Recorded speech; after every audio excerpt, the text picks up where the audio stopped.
हमारे मास्टर बड़ी सुंदर गीत का इशारा कईनम वंदना से पहले, हालांकि वंदना से पहले कोनो धुन तरज ना गवाले पहलवान भैया, लेकिन आप लोग बतावला कि जमाना ना बदलल, जमाने का लोग बदल गईलन। जमाने का लोग बदलन तो गीत संगीत भी बदल गई, बिरहा भी बदल गई, सब लोग बदल गई।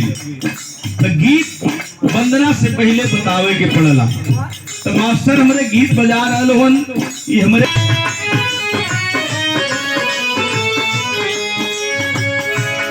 यह कहा तारी माई, हे बबुआ हो, हे मोर सुगवा,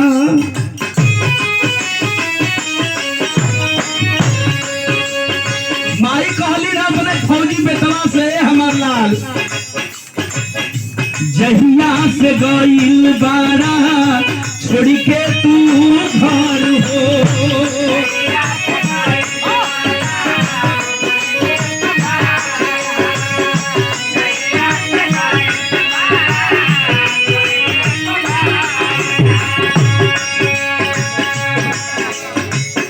सीमा के खबर सुनी लगता ते डर हो,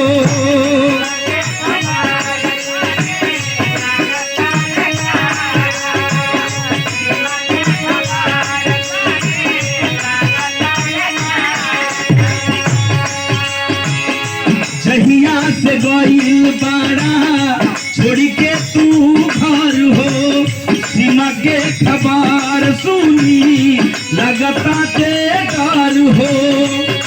माई कह तारी ए लाल, पहाड़े पर होबा, बर्फ पर चलत होबा, हमरा बड़ा चिंता हो रहल बा। माई से कहता लाल, अपने दूसर की माई का हम रक्षा करतानी, भारत माई का चिंता नहीं थे। का कहली हमारी, कैसे सारी रात घाटी में बितावा तारा हो,